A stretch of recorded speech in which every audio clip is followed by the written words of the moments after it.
Bismillahirrahmanirrahim. Assalamualaikum warahmatullahi wabarakatuh.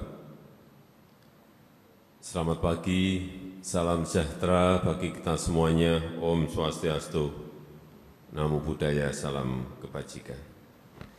Yang saya hormati Bapak Wakil Presiden, yang saya hormati para pimpinan lembaga-lembaga negara, yang saya hormati para Menteri Kabinet Indonesia Maju, beserta para gubernur, bupati, dan wali kota dari seluruh tanah air, yang saya hormati para kepala bapeda provinsi, para peserta Musren Bangnas, yang saya hormati hadirin undangan yang berbahagia.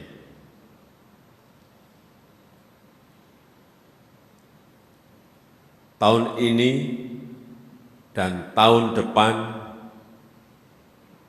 kita akan menghadapi situasi yang tidak mudah, situasi yang tidak gampang, situasi ekonomi dan situasi politik global yang mengalami gejolak, yang penuh dengan ketidakpastian. Pandemi belum sepenuhnya berakhir, beberapa negara masih bergurat menekan penyebaran COVID-19, bahkan masih melakukan lockdown. Kemudian terjadi gangguan supply chain yang dampaknya kemana-mana, belum lagi dunia yang dihantam perang antara Rusia dan Ukraina yang memunculkan krisis energi dan krisis pangan. Dan akhirnya inflasi global meningkat tajam dan pertumbuhan ekonomi global juga akan mengalami perlambatan. Inflasi saat ini kalau kita lihat, misalnya yang paling tinggi di Turki sudah melompat ke angka 61,1%. Amerika yang biasanya di bawah 1% sekarang sudah 8,5%. Negara kita alhamdulillah masih berada terakhir masih berada di angka 2,6%. Ini yang harus bersama-sama kita perbaiki, kita pertahankan. Saya memberikan gambaran seperti ini agar kita semua betul-betul waspada, betul-betul mengkalkulasi, menghitung secara detail, sehingga langkah antisipasinya tepat, langkah antisipasinya betul, benar. Dan kita harus betul-betul siap jika krisis ini berlanjut hingga tahun depan. Hati-hati semuanya. Semua kita harus memiliki sense of crisis. Jangan seperti biasanya. Jangan business as usual. Hati-hati. Sense of crisis harus ada di kita semuanya. Sehingga kita harus ada perencanaan yang baik. Harus ada skenario yang pas dalam menghadapi situasi yang tidak pasti ini.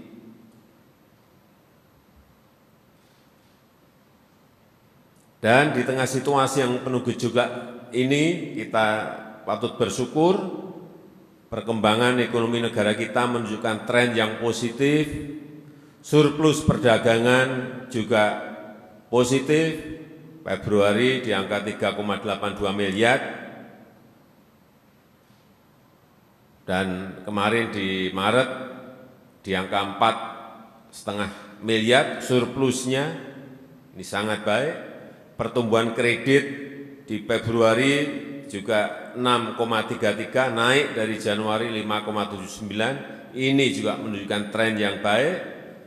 Kemudian PMI, Purchasing Manager Index Manufaktur, di bulan Maret juga membaik di angka 51,3, dari bulan Februari di 51,2. Indeks penjualan real ini juga sudah di atas normal. Maret kemarin di angka 14,5%.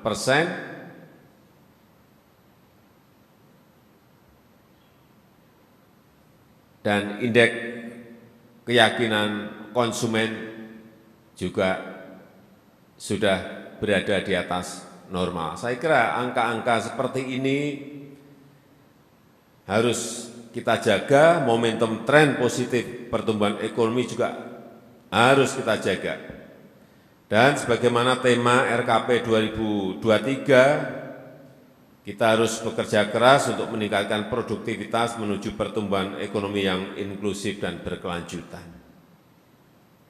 Bapak, Ibu, dan hadirin yang saya hormati, dalam menghadapi gejolak ekonomi global, saya menekankan beberapa hal yang kita bisa jadikan pegangan bersama-sama. Pertama, ini sudah 2 kali saya sampaikan, bekerja fokus untuk peningkatan tingkat komponen dalam negeri, TKDN. Artinya belanja barang dan jasa, barang modal, belanja barang modal dan jasa harus diarahkan kepada pembelian produk-produk dalam negeri. Saya ingatkan lagi, potensi belanja barang dan modal dan jasa di pusat ini ada 526 triliun, di daerah 535 triliun. Artinya total sudah 1.062 triliun, plus BUMN 420 triliun. Ini angka yang besar sekali. Jangan sampai sekali lagi angka yang sangat besar sekali ini dibelanjakan untuk barang-barang impor, sehingga produksi dalam negeri tidak berkembang meningkat. Arahkan semuanya pembelian ke produk-produk dalam negeri. Hilangkan, kurangi sebanyak-banyaknya pembelian produk impor. Dan di saat yang bersamaan siapkan kapasitas produksi nasional kita. Buat kebijakan yang berpihak bagi industri substitusi impor yang memproduksi kebutuhan dalam negeri.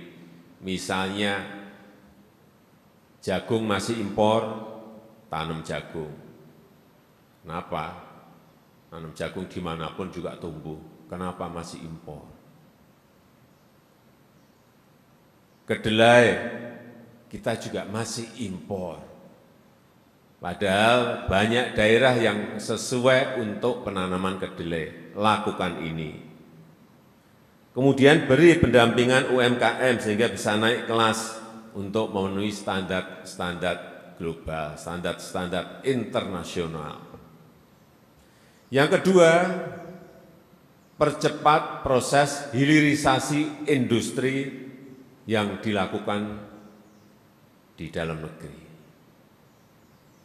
Daerah-daerah yang memiliki pertambangan, dorong agar mereka segera membangun smelter. Daerah-daerah yang memproduksi coklat, kopi misalnya, dorong agar mereka masuk ke industri di daerah kita masing-masing agar meningkatkan nilai tambah yang berlipat-lipat dan membuka lapangan pekerjaan yang sebesar-besarnya untuk rakyat. Sekali lagi saya ingatkan, jangan kita hanya menjadi pengekspor bahan mentah, pengekspor raw material, stop. Ketiga, tingkatkan produktivitas dan kemandirian di sektor pangan dan energi. Kita harus ingat semuanya, ke depan problem global, problem dunia adalah dua, pangan dan energi. Ini yang sangat kritis di dua hal ini. Dan kita memiliki kekuatan di sini. Oleh sebab itu, sekali lagi, tingkatkan produktivitas dan kemandirian di sektor pangan dan energi. Lakukan secara fokus dengan skala yang masif, dikawal, dimonitor agar betul-betul berjalan. Yang keempat, tingkatkan investasi yang akan menciptakan lapangan kerja yang sebanyak-banyaknya. Ini rebutan antar negara.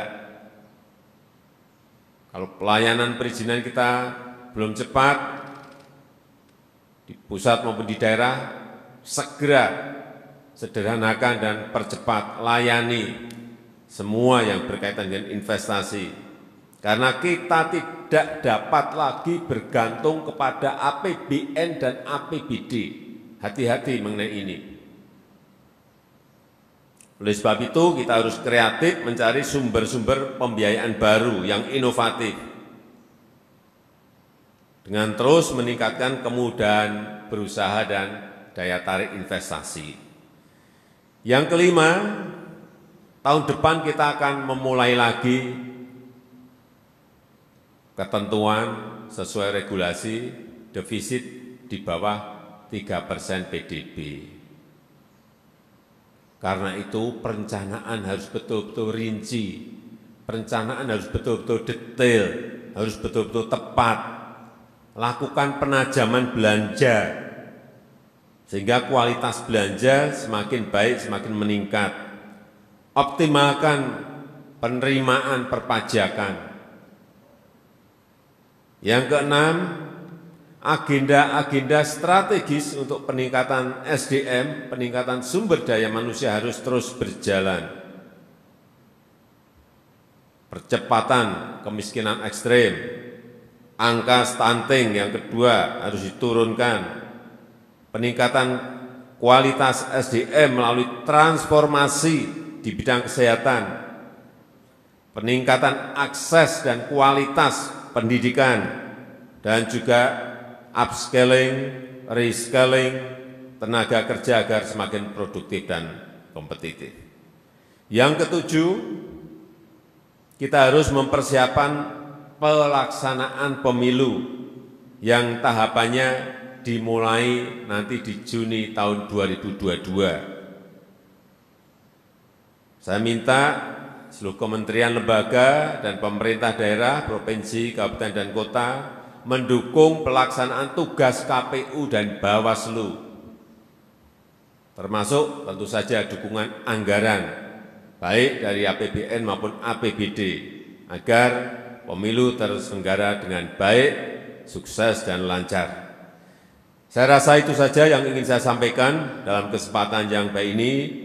Dan dengan mengucap Bismillahirrahmanirrahim, Musrenbang Nasional Rencana Kerja Pemerintah RKP tahun 2022 saya nyatakan dibuka. Terima kasih. Wassalamualaikum warahmatullahi wabarakatuh.